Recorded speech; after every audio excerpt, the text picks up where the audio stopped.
नाज़रीन इकराम, पाकिस्तान तहरीक इंसाफ के कारकुनान के लिए, इमरान खान के चाहने वालों के लिए, आपके कप्तान इमरान खान का ये मैसेज है आपके लिए। हफ्ते के रोज कप्तान ने जो है वो कॉल दे दी है एहतजाज की कि पूरे पाकिस्तान से जो है, हर शहर से, हर कस्बे से, हर गली से जो है वो आपने एहतजाज के लिए बाहर निकलना है। और ना सिर्फ कारकुनान बल्कि पाकिस्तान तहरीक इंसाफ की जितनी भी तंजीमें हैं और जितने भी उम्मीदवार थे जो जीते इलेक्शन या नहीं जीते, वो सब के सब जो है वो इस एहतजाज में जो है वो शामिल होंगे। कप्तान ने कह दिया कि जितने लोग भी इस टाइम अपने अपने इलाकों में नहीं है, वापस जाए जितने भी उम्मीदवार हैं, और हफ्ते के रोज जो है वो हर सूरत जो है एक पुरअमन एहतजाज करें और एक मैसेज दें। मैसेज क्या कि ये जो आपने धांधली किया है, हमारे वोट की ताकत पर जो आपने डाका मारा है, अब ये है आखिरी दफा। अब ये 1 साल, 1.5 साल, 2 साल के बाद जब भी दोबारा इंतखाबात होते हैं तो अब की बार जो है वो ऐसा कुछ भी ना सोचिएगा कि जो है आप इस तरीके से, जिस तरीके से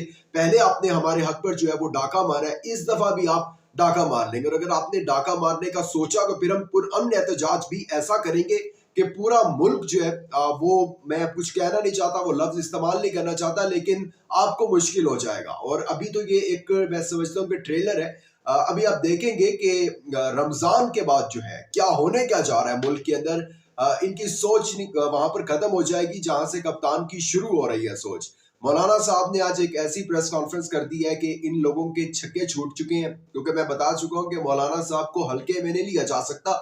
उनके पास बड़ी पावर है, उनकी जो वोट्स हैं उनके, वो भी अच्छे खासे हैं, और उनकी वैसे ही जो है अपनी एक आर्मी भी है। तो आप चीजों को जो है वो काफी जो है हर्डल्स की तरफ, अपने लिए ही हर्डल्स जो है वो क्रिएट करेंगे और चीजों को आप बड़ा मुश्किल में जो है ना वो डाल देंगे। मुस्तफा कमाल की एक ऑडियो लीक हुई है, उस हवाले से भी आपको बताऊंगा। और साथ ही साथ इमरान खान जो है वो गुस्से हुए हैं, क्यों हुए वो जानना बड़ा जरूरी है आपके लिए।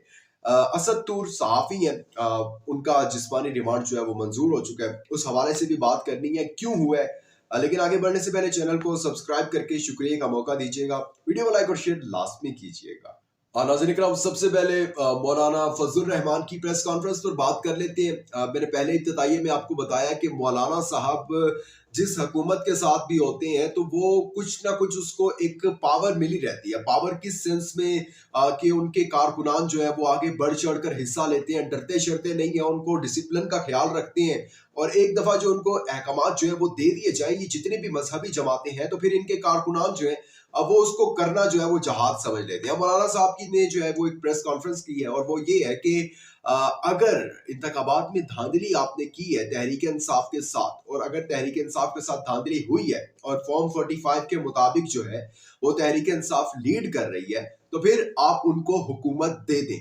आप अगर नहीं देंगे तो फिर दमादम मस्त कलंदर होगा। और मैंने जिस तरह आपको इब्तिदाई में बताया, यही कहा कि रमजान के बाद आप देखेंगे, क्योंकि अभी रमजान चल रहा है, तो कोई एहतजाज वगैरह की कॉल तो दी जा रही है, लेकिन धरने की जो, जिस तरीके से 2014 में एक कॉल दी थी इमरान खान ने, वैसी एक धरने की कॉल जो है वो शायद आफ्टर रमजान जो है दी जाए, कि रमजान और ईद को जो है वो गुजर जाने के बाद फिर एक दफा जो है वो दमादम मस्त कलंदर किया जाए। तो इसमें मौलाना साहब का ये बयान जो है ये बहुत ज्यादा इंपॉर्टेंस रखता है। और अगली लाइंस जो मौलाना फजलुर रहमान ने बोली वो ये थी कि सिस्टम के अंदर जो है, मतलब नून लीग, पीपल्स पार्टी, ये लोग जो है कमजोर हैं, और ये इन लोगों को पता ही नहीं है कि इनके लिए कितनी मुश्किलात जो है वो खड़ी होने जा रही है। और जो लोग सिस्टम से बाहर है, कौन है सिस्टम से बाहर? इमरान खान साहब है। वो लोग जो है मजबूत होते जा रहे हैं। ये उन्होंने कप्तान के लिए बेसिकली कहा है। अब जाहिर सी बात है कि खुलकर ज्यादा बयान नहीं कर सकते, इमरान खान का नाम नहीं इस्तेमाल कर सकते, क्योंकि एक लंबे टाइम से जो है वो कप्तान पर तनकीद करते आ रहे थे। लेकिन अब जब खुद के साथ एक ऐसा जो है वो हाथ हो गया, तो अब कप्तान का जो है उनके साथ खड़ा होना उनकी मजबूरी बन चुकी है। ना सिर्फ फजलुर रहमान बल्कि अब एएनपी भी, आप जानते हैं, वो भी कहीं ना कहीं उनका जो माइंड सेट है, कहीं ना कहीं उनके जो मुतालबात हैं, अब वो कप्तान से, कप्तान की पार्टी से जो है अब वो काफी ज्यादा मैच कर रहे हैं। इंतखाबात में धांधली की बात हो रही है तो मुस्तफा कमाल की एक ऑडियो लीक हुई है, और उसमें ऑडियो में जो है मुस्तफा कमाल और नून लीग का जो है गालबन कोई नाम अभी तक कंफर्म नहीं है, इसलिए मैं ले भी नहीं रहा, लेकिन ऑडियो जो है ये कंफर्म है कि मुस्तफा कमाल की, और वहां से दूसरी तरफ जो बात कर रहा है वो नून लीगी ही है कोई। खैर, उसमें ये मुस्तफा कमाल जो है ये कह रहे हैं कि आप जो है वो पीपल्स पार्टी वालों को खामोश करवाएं। वो कहते हैं कि एमक्यूएम जो है वो बिल्कुल, उसका 0 सीट थी कराची के अंदर, लेकिन उनको जो है 17 सीटें जो है सिंध के अंदर दे दी गई हैं और 50 से 60% जो वोट था सिंध के अंदर वो तहरीक इंसाफ का जो है वो चोरी करके एमक्यूएम को दिया गया। तो आप मेहरबानी करें और पीपल्स पार्टी को कहें, नून लीग को कहा जा रहा है कि पीपल्स पार्टी को कहें, आपके इत्तेहादी हैं, मेन इत्तेहादी हैं, कि हमारे ऊपर ये इल्जाम तराशी जो है वो बंद कर दें, क्योंकि हम तीनों जो है वो मिलकर हुकूमत बना रहे हैं। अब इल्जाम इसको कैसे कह सकते हैं कि जब एक पार्टी जो है जो उनकी सूबे के अंदर एक अच्छा खासा होल्ड रखती है, जब वो ये चीज मान रही है कि इंतखाबात में जो है 50 से 60% वोट चोरी करके तहरीक इंसाफ का एमक्यूएम को दिया गया है, तो इससे बड़ी कोई बात नहीं हो सकती है। इमरान खान के गुस्सा होने की मैं बात कर रहा था, वो इस वजह से कर रहा था, मरियम नवाज ने जो हल्फ लिया आपको पता है, और उसके बाद मलिक अहमद खान ने जो है वो स्पीकर बने, हल्फ लिया उन्होंने भी।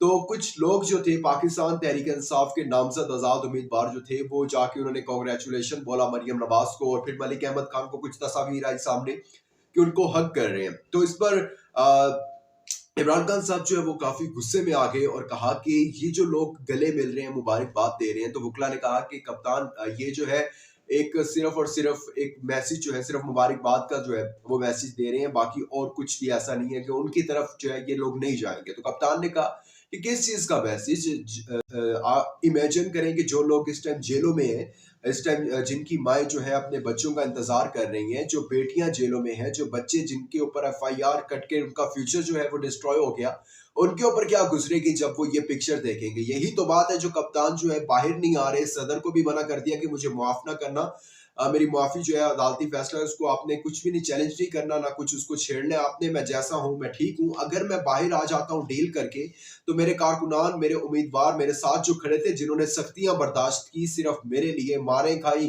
सब कुछ किया, तो उनके ऊपर क्या गुजरेगी।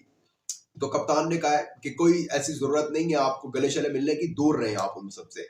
अब बात कर लेते हैं असद तूर की। असद तूर एक सहाफी है आपको पता है, और उनको जो है वो हिरासत में लिया गया कुछ रोज पहले, और अब उनका जिस्मानी रिमांड जो है मंजूर हो गया है। अब उनकी गुनाह जो था, मैं आपको अगर आम अल्फाज में बताऊं तो वो उनका गुनाह ये था कि उन्होंने जनाब चीफ जस्टिस साहब मेरे मुल्क के काजी फायज ईसा को जो है उनके फैसलों पर तनकीद की थी, और ये जो था वो मंजूर नहीं हो सका, कबूल नहीं किया काजी साहब ने कि ये क्या मुझ पर तनकीद करते हैं, मेरे फैसलों में तनकीद करते हैं, मेरे फैसले जो मैंने बोल दिया वो तो फिर मैं कहता हूँ कि पत्थर पर लकीर हो गया ना, और मेरा बोला हुआ वो मैं कहता हूँ कि अमर हो जाएगा, वही रहेगा, और बाकी पूरी दुनिया जो है वो जाहिल है। ये काजी साहब का बेसिकली माइंडसेट है। तो इसके ऊपर जी उनका जिस्मानी रिमांड मंजूर हुआ है। लेकिन एक बात जो बड़ी क्लियर है कि जनाब साबिक चीफ जस्टिस उमर अता बंदयाल पर आपको याद होगा कि जो तनकीद उनके ऊपर होती थी, वो उसका ये जो आज काजी साहब पर हो रही है उसका 10% भी नहीं है। लेकिन इन चीजों से पता चलता है कि काजी साहब जो आजादी सहाफत की बात करते हैं, और इस चीज से पता लगता है असद तूर वाले मामले से कि कौन कितने ज़र्फ का है। खैर आगे भी अगली बारी भी अब देखें कि कोई और तनकीद करेगा। मैं पहले भी बता चुका हूँ, तनकीद एक राइट है, आप तनकीद कर सकते हैं, किसी पर भी कर सकते हैं, घर में अपने पेरेंट्स पर कर सकते हैं, भाई पर कर सकते हैं, सब पर तनकीद जो है वो करनी चाहिए। ठीक है, तनकीद जो होती है वो जमहूरियत का हुस्न होता है। लेकिन ये इस तरह अगर आप करेंगे तो आप जबाने बंद नहीं करवा सकते। असद तूर, इमरान रियाज एक और आ जाएगा लेकिन आप कैसे चुप करवाएंगे। जबरदस्ती से इज्जत नहीं मिलती, बस ये बात याद रखिएगा। अपना बहुत ज्यादा ख्याल रखिएगा, इंपॉर्टेंट फीडबैक देना मत भूलिएगा। दीजिएगा इजाजत, अल्लाह हाफिज। For more informative videos, subscribe our channel and press the bell icon.